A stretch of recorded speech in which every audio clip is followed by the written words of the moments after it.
નમસ્કાર મિત્રો, હું ગૌરંગ જાની ફરીવાર હાજર છું આપની સમક્ષ અંગ્રેજીના લેક્ચરના લઈને. ગયા લેક્ચરમાં આપણે ઇન્ફિનિટિવ ટુ, પછી use to be use to અને ગેટ યુઝ ટુ ભણ્યા હતા. એ લેક્ચરમાં આપણે વાત કરી હતી કે અહીંયા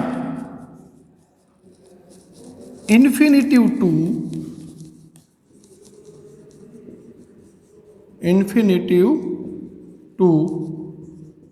પછી યુઝ ટુ, આ બધા કમ્બાઇન્ડ વિષયો છે. એવી જ રીતે આજે જે ભણવાનું છે TOO અને ઇનફ ટુ, આ શીખવાનું છે. અહીંયા પણ ટુ એઝ એ ઇન્ફિનિટિવ તરીકે પણ આવે છે. તો મિત્રો, આજનો આપણો લેક્ચર છે એ બે પૂરા કરવાના છે, ટુ અને ઇનફ ટુ. તો લેક્ચર શરૂ કરીએ. તો કે use to and remove two.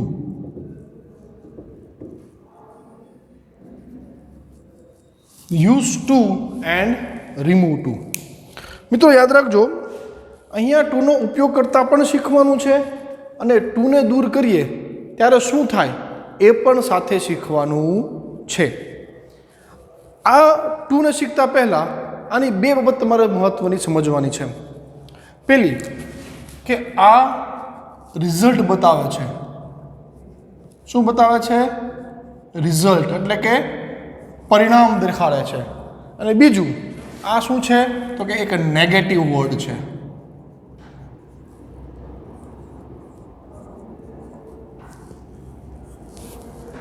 Okay, બે વસ્તુ શીખવાની છે. શું કે એક તો આ રિઝલ્ટ બતાવે છે અને બીજી શું વસ્તુ કે આ રિઝલ્ટ બતાવવાની સાથે ટુ જે છે એક નેગેટિવ અર્થ બતાવે છે, જેનો અર્થ થાય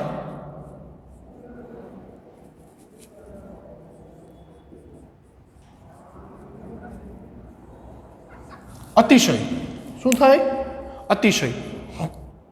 જ્યારે આપણે એમ કહીએ ને કે ભાઈ આ તો રસ્તો અતિશય લાંબો છે કે જેના ઉપર હું ચાલી શકું તેમ નથી, અથવા તો એમ કહો કે આ લેક્ચર છે એ અતિશય બોરિંગ છે જેને હું સાંભળી શકતો નથી, અથવા તો કોઈ એમ કહે કે આ પાણી અતિશય ગરમ છે કે જે હું પી શકતો નથી. તો મિત્રો એમાં સમજવાનું શું આવ્યું તો કે સમજવાની એક વસ્તુ આવી કે અહીંયા એક વસ્તુના કારણે પરિણામ રૂપે બીજું ફળ મળે છે. એટલે કે અતિશય ગરમ પાણી હોવું એનું પરિણામ શું આવ્યું કે હું પી શકતો નથી. બરાબર? પર્વત અતિશય ઊંચો છે એનું પરિણામ શું આવ્યું? હું ચડી શકતો નથી. તો અતિશયનો અર્થ એક તો નેગેટિવ છે, ઉપરાંત આ જે અર્થ છે એ શું દેખાડે છે? રિઝલ્ટ એટલે કે પરિણામ દેખાડે છે. તો જે ફંક્શનની જે વાક્ય રચનાઓ છે જેમાં તમારે વાક્ય પૂરું કરવાનું છે, તો એમાં જો આ પ્રકારના વાક્ય હોય તો તમારે યાદ રાખવાનું છે. ઓકે, તો સૌથી પહેલાં ભણશું આપણે યુઝ ટુ, કે ભાઈ ટુનો ઉપયોગ કેમ કરવો.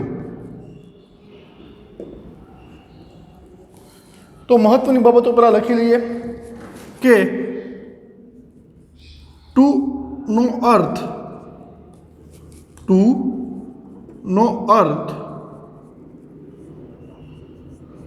અતિશય તેવો નકારાત્મક થાય છે.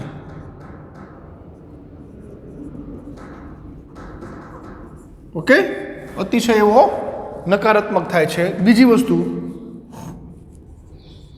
ટુ પછી વિશેષણનો ઉપયોગ થાય છે. બરોબર ને મિત્રો? હવે અતિશય જ્યારે કોઈ શું ત્યારે આપણે ખ્યાલ છે કે અતિશય શબ્દ પોતે જ એક વિશેષણ છે, કે અતિશય એક વિશેષણ રૂપ દેખાડે છે. તો ટીડ બોલો પછી શું આવે તો કે વિશેષણનો ઉપયોગ થાય. અને બીજી વસ્તુ ખાસ યાદ રાખજો, ટુ પ્લસ વિશેષણ આવે જ્યારે વિશેષણ પછી ટુ પ્લસ મૂળરૂપ આવે છે. એટલે કે અહીંયા પણ ઇન્ફિનિટિવ ટુ આવે છે. સમજાય છે મિત્રો?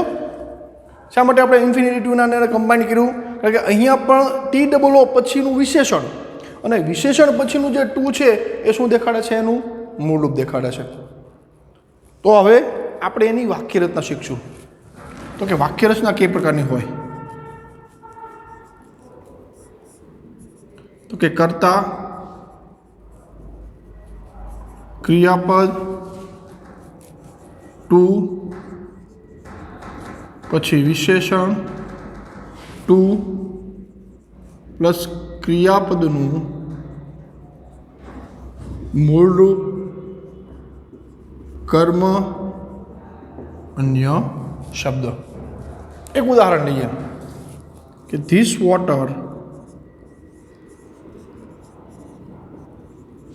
Is too hot to drink at this time. કે આ સમયે પાણી એટલું ગરમ છે જેના કારણે હું પી શકતો નથી. એટલે કે આ પાણી એટલું અતિશય ગરમ છે જેના કારણે હું પી શકતો નથી. તો મિત્રો આ વાક્ય રચના છે. તો કે ટુ અને આ ટુ ની વચ્ચે શું આવ્યું? તો કે વિશેષણ આવ્યું. વિશેષણ આવ્યું. ટુ પછી શું આવ્યું? કે ક્રિયાપદનું મૂળરૂપ આવ્યું. તો આ પ્રમાણે વાક્ય રચના આવે છે. બીજી વસ્તુ આમાં એડ શું કરવાની છે કે જો જ્યારે કોઈ અતિશય દર્શાવતી વસ્તુ પોતાના માટે, બીજાના માટે કે કોઈ ત્રીજા વ્યક્તિને દર્શાવવા માટે કહેવામાં આવે ત્યારે આમાં થોડોક વાક્ય રચનામાં ફેરફાર થાય. એટલે કે જો હું એમ કહું કે આ જે ગરમ પાણી છે એ મારા માટે પીવાઈ શકે તેમ નથી, એટલું ગરમ છે, હું મારી વાત કરતો હોઉં. અથવા તો એમ કહું કે આ પાણી એટલું બધું ગરમ છે કે તમે પી શકો તેમ નથી. અથવા તો એમ કહું કે આ પાણી એટલું ગરમ છે કે કોઈ અમિત નામનો વ્યક્તિ અથવા તો તે વ્યક્તિ કે તેણી કે તેઓ પી શકતા નથી. તો આમાં શું ફેરફાર થાય એ મહત્વનું છે, સમજવાનું છે. તો જ્યારે આ પ્રકારની વસ્તુ, એટલે કે જ્યારે કોઈ અતિશય બાબત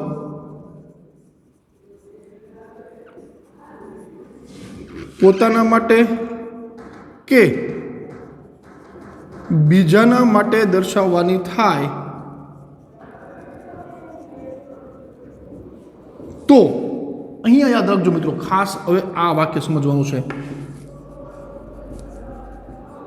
વિશેષણ પછી four plus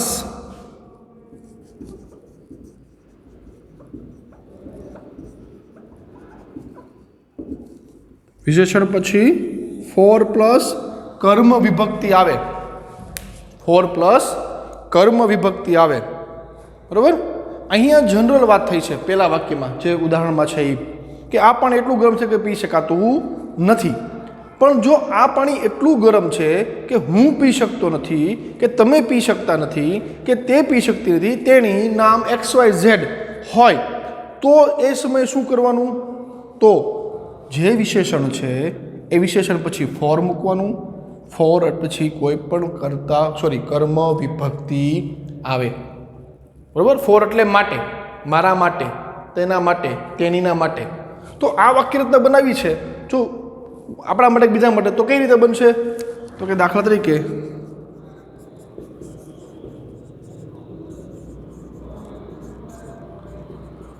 this water is too hot for me to drink at this time. તો અહીંયા શું આવ્યું? અતિશય ગરમ છે. કોના માટેની વાત છે? તો કે મારા માટેની વાત છે. જો હું તમારા માટેની વાત કરતો હોત તો હું આ વાત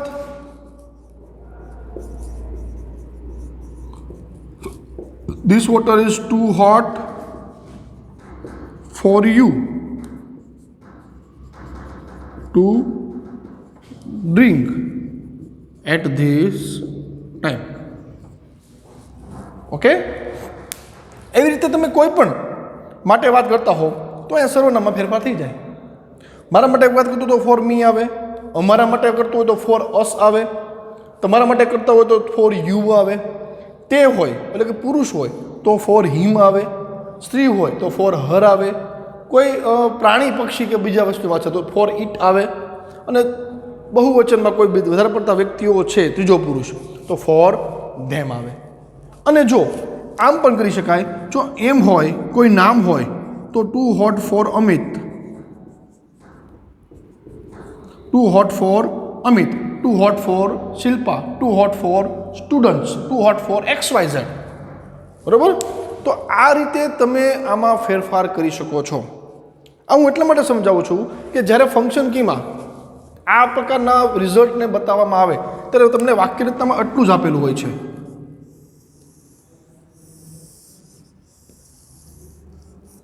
અથવા તો આ આપેલું ન હોય, અહીંયા સુધી આપેલું હોય, બંને વસ્તુ હોઈ શકે છે. અને કાઉન્સમાં લખ્યું હોય શોવિંગ રિઝલ્ટ, તો એટલીસ્ટ આપણને ખ્યાલ છે કે અહીંયા જે વાસ્તુની વાત થાય છે એને રિઝલ્ટ તરીકે આપણે બતાવવાનું છે.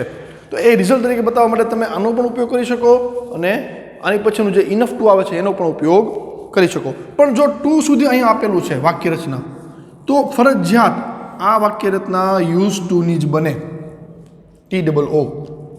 Okay, good. હવે આ વાત હતી યુઝ ટુની. હવે જો આ જ ટુને આપણે વાક્યમાંથી દૂર કરી નાખીએ, આ જ વાક્યને એટલે કે ટુને વાક્યમાંથી જ આપણે જો દૂર કરી નાખીએ તો વાક્ય કેવી રીતે બને? તો એના માટેનો બીજો ટોપિક છે remove two.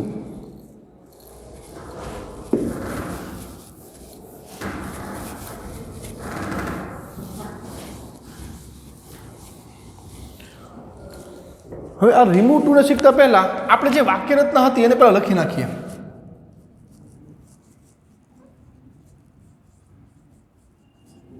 This water is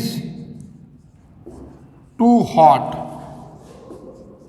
to drink at this time. અને એક બીજું ઉદાહરણ આપણે કર્મ વિભક્તિવાળું લઈએ કે this water is too hot for me to drink at this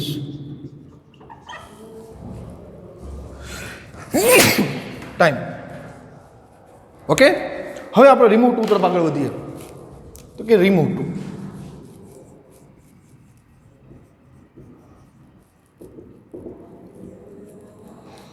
હવે રિમૂવ ટુ એટલે શું? તો કે રિમૂવ ટુ એટલે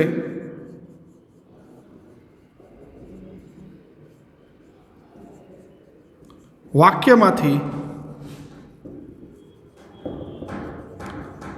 ટુને દૂર કરવું. એક વસ્તુ કે રિમૂવ ટુ એટલે શું છે? તો કે વાક્યમાંથી ટુને દૂર કરવું. જ્યારે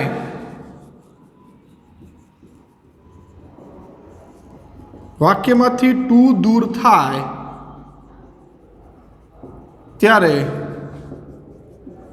વિશેષણ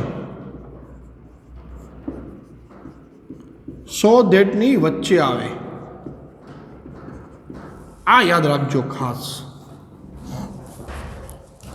બરાબર? કે જો વાક્યમાંથી ટુને દૂર કરીએ તો વિશેષણ સો અને ધેટની વચ્ચે આવે. ઓકે, બીજું અને મહત્વની વસ્તુ છે જેને આપણે IMP તમારે યાદ રાખવાનું છે. શું યાદ રાખવાનું છે? તો કે ધેટ પછી કર્તાની સાથે કાળ પ્રમાણે કેન નોટ અથવા કુડ નોટ આવે. કેન નોટ અથવા તો કુડ નોટ આવે. શું કામ? કારણ કે આ વાક્ય કેવું છે? નકારાત્મક છે. નકારાત્મક હોવાને કારણે કેનની સાથે નોટ અને કુડની સાથે નોટ આવે. હવે પ્રશ્ન અહીંયા એ છે કે સાહેબ ધેટ પછી જે વાક્ય રચના મૂકીએ છીએ એમાં કેન ક્યારે આવે ને કુડ ક્યારે આવે? તો એના માટે જે પહેલી વાક્ય રચના છે એ મહત્વની છે. એટલે કે જો પ્રથમ વાક્ય રચના વર્તમાન કે ભવિષ્યની હોય તો કેન નોટ, જ્યારે ભૂતકાળની હોય તો કુડ નોટ આવે. ઓકે, જો પ્રથમ વાક્ય રચના વર્તમાનની કે ભવિષ્યની છે તો વર્તમાનની જ હોય છે તો કેન નોટ આવે, અને જો ભૂતકાળની હોય તો કુડ નોટ આવે.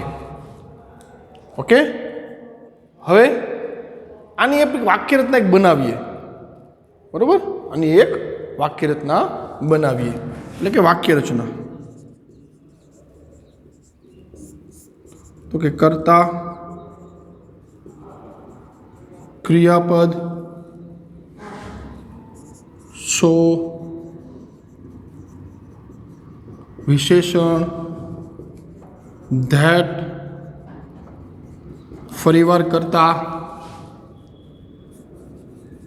કેન અથવા તો કુડ, નોટ, ક્રિયાપદનું મૂળરૂપ, કર્મ, અન્ય શબ્દ. વાક્યરચના મોટી છે પણ તમને સરળતાથી સમજાઈ જાય એવી છે. ઓકે, શું તો કે અહીંયા સુધી કોઈ ફેરફાર નથી. ધીસ વોટર ઇઝ ટુ, એટલે કે ધીસ વોટર ઇઝ સો, એટલે કે અહીંયા સુધી બેઠે બેઠું વાક્ય આવે ધીસ વોટર ઇઝ સો, પછી વિશેષણ આવે, અને પછી જે ટુ આવતું હતું ટુની જગ્યાએ આપણે ધેટ મૂકવાનું છે. શું મૂકવાનું છે? ધેટ મૂકવાનું છે. જો વાક્યમાં કોઈ પણ પ્રકારનું કર્મ વિભક્તિ નથી, આ યાદ રાખજો, ભૂલાય નહીં. વાક્યમાં કોઈ પણ પ્રકારની કર્મ વિભક્તિ નથી તો અહીંયા તમે તમારી જાતે કોઈ પણ કર્તા મૂકી શકો. પણ જો કર્મ વિભક્તિ છે તો એ જ કર્મ વિભક્તિને અહીંયા તમારે ધેટ પછી કર્તા વિભક્તિ બનાવવાની છે. ખાસ ધ્યાન રાખજો. શું તો કે પહેલાં આપણે આ વાક્યરચનાને જે પહેલી છે આ વાક્યરચનાને રિમૂવ ટુમાં ટ્રાન્સલેટ કરીએ. તો કે this water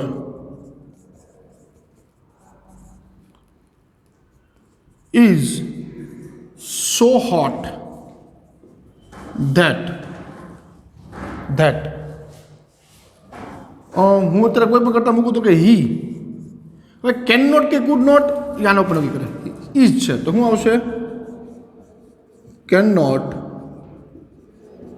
drink at this time.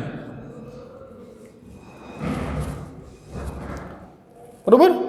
હવે જો તમે પ્રિપોઝિશનનો ઉપયોગ કરો છો, એટલે કે ભાઈ નોબડી જેવા શબ્દોનો ઉપયોગ કરો છો તો પાછું નોટ નહીં આવે. કઈ રીતે? તો કે this water is so hot that nobody can drink at this time. તો અહીંયા નોબડી આવ્યું, એ નોબડી પોતે જ નકારાત્મક છે તો એના માટે અહીંયા નોટ મૂકવાની કોઈ જરૂર નથી. હવે જે વસ્તુ સમજવાની છે એ મહત્વની છે. જે બીજી વાક્યરચના છે જેને આપણે રિમૂવ ટુમાં લેવાની હોય તો એમાં જો તમારી પાસે ઓલરેડી ફોર પછી કોઈ પણ કર્મ વિભક્તિ છે, કોઈ પણ કર્મ વિભક્તિ, તો એ કર્મ વિભક્તિને તમારે કર્તા વિભક્તિમાં ટ્રાન્સલેટ કરવાની થાય. જો અહીંયા નામ છે તો નામને કોઈ કર્તા વિભક્તિમાં ટ્રાન્સલેટ કરવાની નથી, નામનું નામ રહે. પણ જો કર્મ વિભક્તિ છે તો એનો ફેરફાર ધેટ પછી કર્તા વિભક્તિમાં થાય. તો વાક્યરચના કેમ બને? તો કે આમ બને. બીજી વાક્યરચના છે એ this water is so hot that I cannot drink at this time. શું કર્યું મિત્રો મેં અહીંયા? આઈ કેન નોટ કર્યું. શું કામ આઈ કેન નોટ કર્યું? કે ઓલરેડી ત્યાં ફોર પછી મી કર્મ વિભક્તિ તરીકે આવે છે. તો મિત્રો આ છે મહત્વની વસ્તુ જેને યુઝ ટુમાં એટલે કે શોવિંગ રિઝલ્ટમાં કે કોઈપણ પ્રકારના ફંક્શનમાં કે ભાઈ કોઈપણ પ્રકારની વાક્ય રચનામાં તમને જે કરેક્ટ ધ સેન્ટેન્સ કોઈ પણ પ્રકારનો સવાલ પૂછે તો યુઝ ટુ એટલે કે TOO અને રિમૂવ ટુ એટલે કે TOO આ બંનેમાં તમારે ધ્યાન રાખવાનું છે. ઓકે, ચાલો હવે અહીંયા આપણે એક ટોપિક પૂરો કરીએ છીએ, એ છે યુઝ ટુનો. હવે એવો જ બીજો ટોપિક છે ઇનફ ટુ. શું છે? Enough to. જો લખવાનું હોય તો વિડીયો પોઝ કરીને લખી લેજો.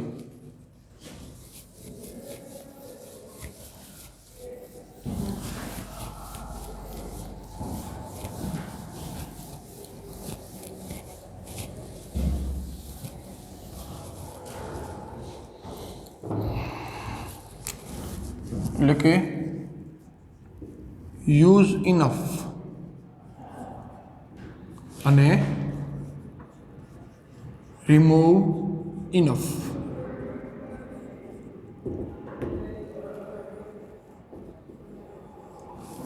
આ પણ શું દેખાડે છે? તો કે શોવિંગ રિઝલ્ટ. આ પણ એક રિઝલ્ટ બતાવે છે. આનો અર્થ તો કે પોઝિટિવ થાય. આનો અર્થ કેવો થાય?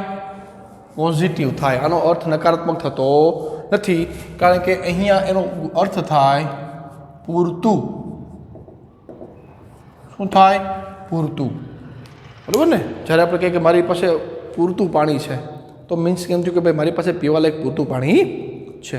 મારી પાસે પૂરતા પૈસા છે તો એનો અર્થ શું થયો? પોઝિટિવ થયો કે મારી પાસે પૈસા છે, પૂરતા છે. તો ઇનફનો ઉપયોગ કરવાનો છે. તો અહીંયા ઇનફનો ઉપયોગ તમારે પોઝિટિવ સેન્ટેન્સ તરીકે કરવાનો છે. પોઝિટિવ સેન્ટેન્સ તરીકે કરવાનું છે. ઓકે, તો ચાલો પેલો ટોપિક લેશું આપણે યુઝ ઇનફ.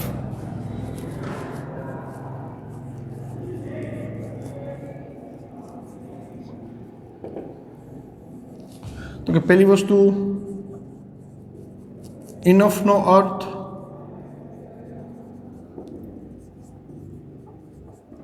પૂરતું એવો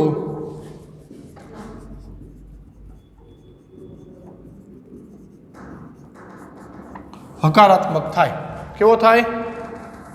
હકારાત્મક થાય. બીજી વસ્તુ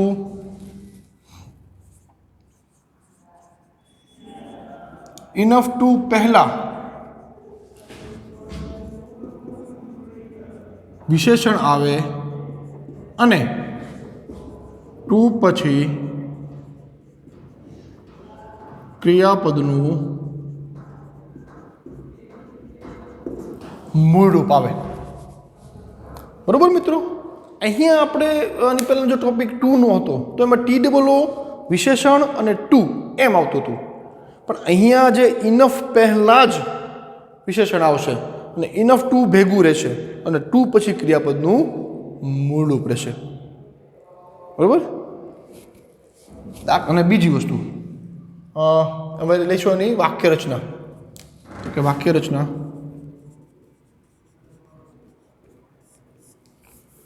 તો કે કર્તા ક્રિયાપદ પછી આવશે વિશેષણ ઇનફ ટુ પછી ક્યાં આવશે ક્રિયાપદનું મૂળરૂપ કર્મ અન્ય શબ્દ.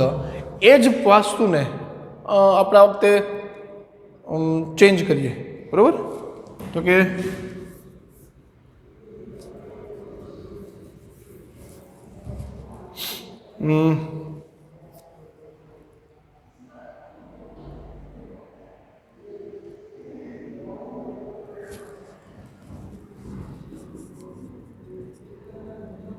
this mountain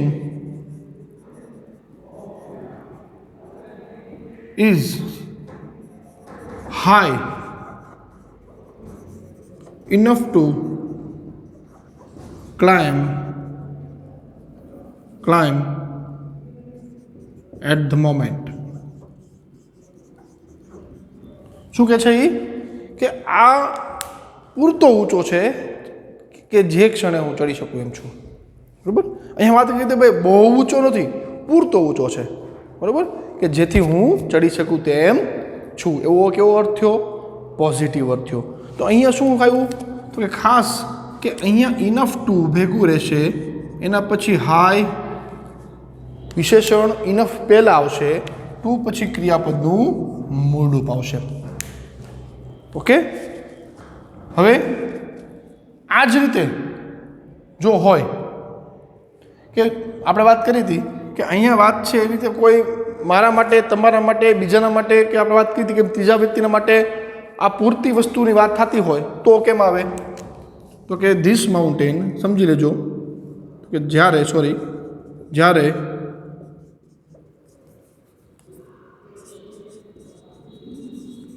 ઇનફની વાત પોતાના કે બીજાના માટે કરવાની હોય ત્યારે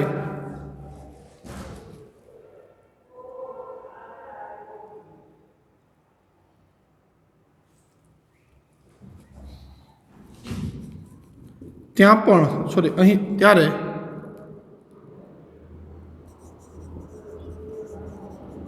વિશેષણ પછી 4 + કર્મ વિભક્તિ આવે. This mountain is high for me, enough to climb at the moment. Okay.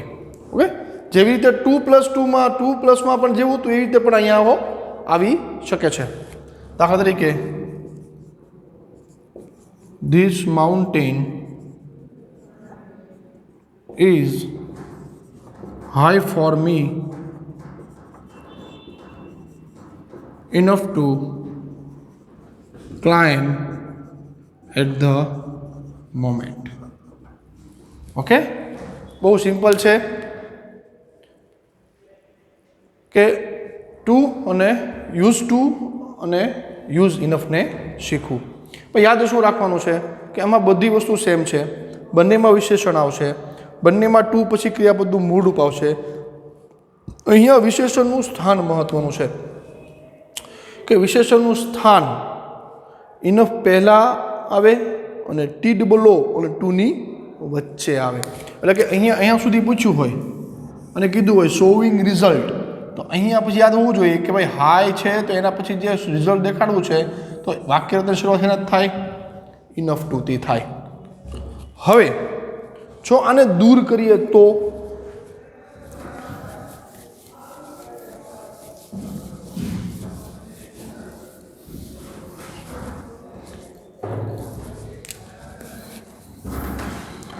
કે રિમૂવ ઇનફ. જ્યારે વાક્યમાંથી ઇનફને દૂર કરીએ ત્યારે ઇનફ ટુના બદલે અહીં પણ સો ધેટ આવે. એટલે મિત્રો જેવી રીતે રિમૂવ ટુમાં સો ધેટ મૂક્યું હતું, સેમ પોઝિશનમાં સેમ વાક્ય રચના, કોઈ પ્રકારનો ફેરફાર નહીં અહીં આવશે. અહીંયા પણ વિશેષણ સો ધેટની વચ્ચે જ આવે. શેમાં આવે? તો કે સો ધેટની વચ્ચે જ આવે. હવે અહીંયા એક નાનો એવો ફેરફાર છે જે તમારે સમજવાનો છે. શું નાનો એવો ફેરફાર છે? કે ઇનફનો અર્થ હકારાત્મક હોવાથી કાળ પ્રમાણે ધેટ પછી કેન અથવા કુડ પ્લસ ક્રિયાપદનું મૂળરૂપ આવે. એટલે કે મિત્રો અહીંયા તમારે નોટ નથી મૂકવાનું, કારણ કે ઓલરેડી ઇનફ ટુ એ કેવો અર્થ થાય છે? પોઝિટિવ અર્થ થાય છે. ઓકે. બીજી વસ્તુ આપણે શીખવી હતી કે જો પ્રથમ વાક્ય રચના વર્તમાન કે ભવિષ્યની હોય તો કેન, અને જ્યારે ભૂતકાળની હોય તો શું આવે? કુડ આવે. શું આવે? કુડ આવે. નોટ ન આવે. બાકી રિમૂવ ટુની જે વાક્ય રચના છે સેમ વાક્ય રચના રિમૂવ ઇનફમાં આવશે. ફેરફાર માત્ર નોટનો. તો લખીએ વાક્ય રચના આપણે.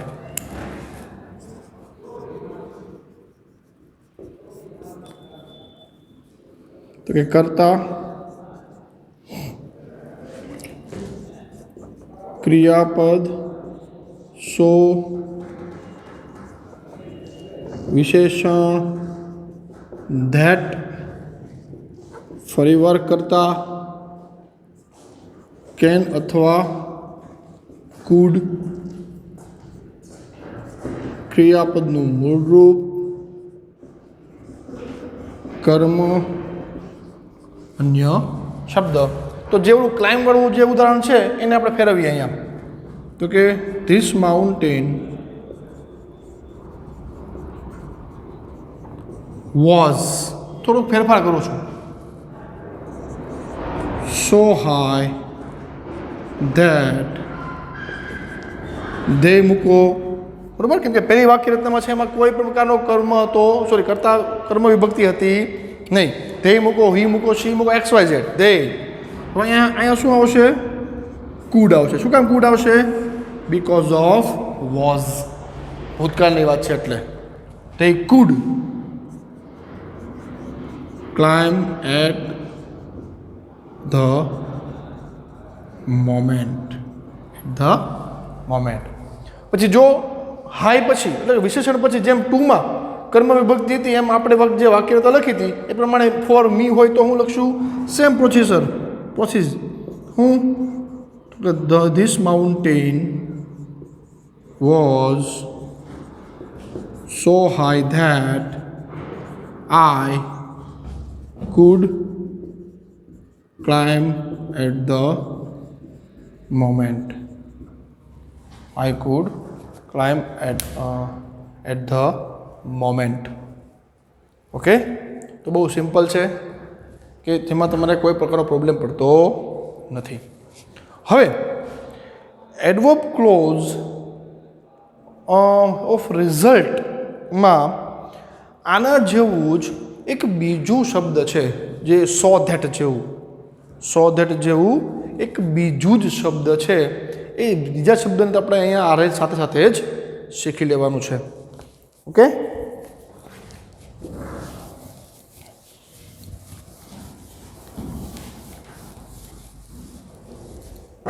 તો કે જો વાત કરીએ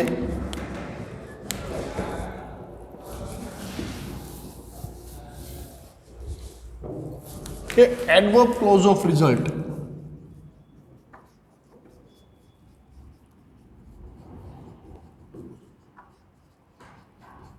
આ એડવર્બ ક્લોઝ ઓફ રિઝલ્ટમાં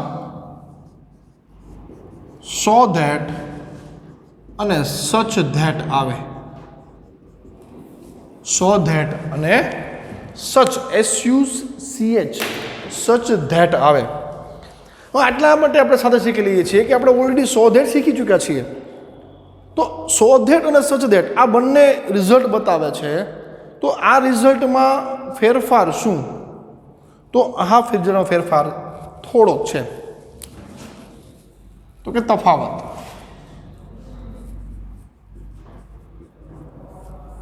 શું તફાવત?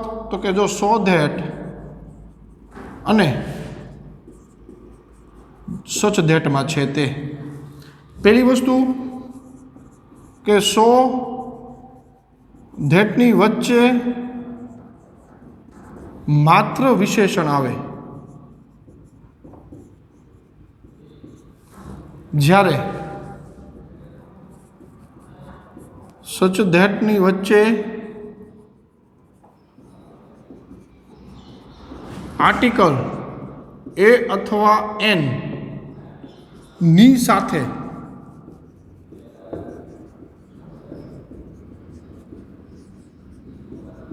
શું આવે?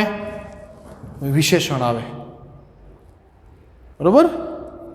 માત્ર ને માત્ર આ એક તફાવત આ બંનેને અલગ પાડે છે કે ભાઈ જો સો ધેટનો ઉપયોગ કરો છો તો સો અને ધેટની વચ્ચે આપણે વિશેષણ મૂકીએ છીએ, પણ જો એ જ રીતે ત્યાં સચ ધેટનો ઉપયોગ કરવો છે તો સચ ધેટની વચ્ચે આર્ટિકલ એ કે એન આવે. તો કે વાક્ય રચના બંનેની લખી નાખીએ.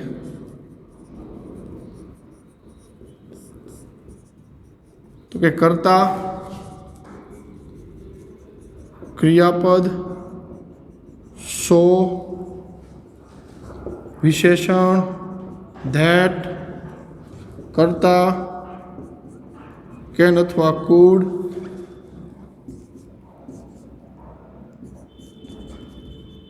ક્રિયાપદનું મૂળરૂપ,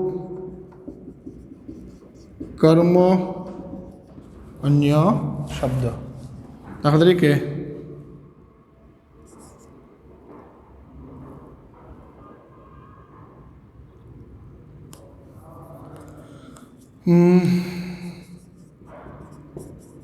this car was so fast that I could run on highway easily. This car was so fast that I could run on highway easily.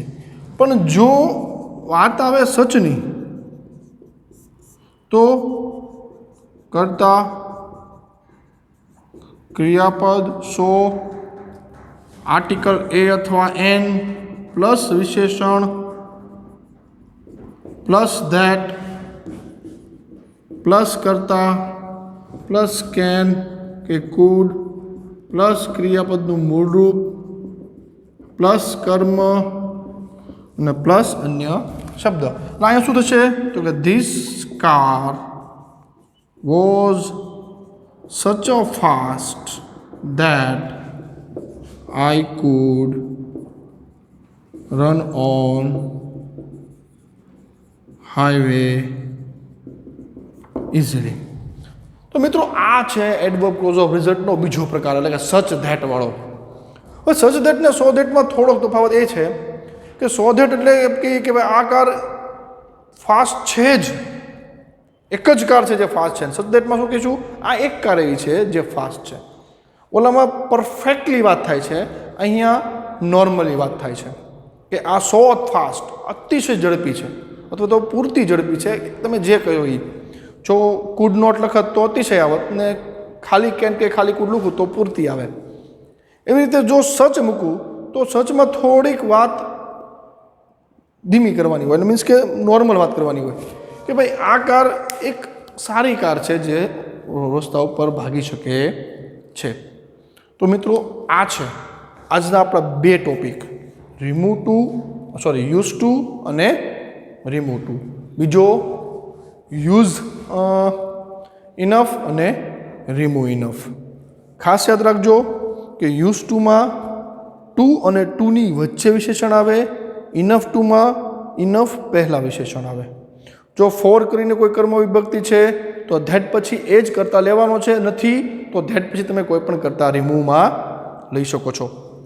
બાકી રિમૂવ ટુ કરો તો સો ધેટની વચ્ચે વિશેષણ, પછી જો રિમૂવ ટુ છે તો કુડ નોટ કે કેન નોટ, અને ઇનફ છે તો કેન કે કુડ. કુડ કે કેન કોના મુજબ તો કે વાક્યની શરૂઆતના સહાયકારક ક્રિયાપદ મુજબ. જો વાક્યની શરૂઆતનું સહાયક ક્રિયાપદ વર્તમાન કે ભવિષ્યનું છે તો કેન, ભૂતકાળનું છે તો કુડ. એવી રીતે રિઝલ્ટમાં બીજો પ્રકાર છે સચ ધેટનો. સચ ધેટમાં માત્ર તફાવત બંને વચ્ચે શું છે કે સો ધેટમાં વચ્ચે માત્ર ને માત્ર વિશેષણ આવે, સચ ધેટમાં વિશેષણ પહેલાં આર્ટિકલ એ કે એન આવે. તો મિત્રો આ છે તમારું remove to, use to, use enough, remove enough અને એડવર્બ ક્લોઝ ઓફ રિઝલ્ટ. અહીંયા સુધી મિત્રો. આગળનું આવતા લેક્ચરમાં ભણશું. હવે બીજી અગત્યની વાતો છે આવતા લેક્ચરમાં હું તમને કહીશ, પણ હવે પછીનો જે ટોપિક છે એ ભાઈ એડવર્બ ક્લોઝ અને એડજેક્ટિવ ક્લોઝ તરફ આગળ વધવાનો વારો છે. ઓકે, રિપીટ કરતા રહેજો, વાંચતા રહેજો, ઘરે રહેજો, સુરક્ષિત રહેજો. નમસ્કાર. Thank you.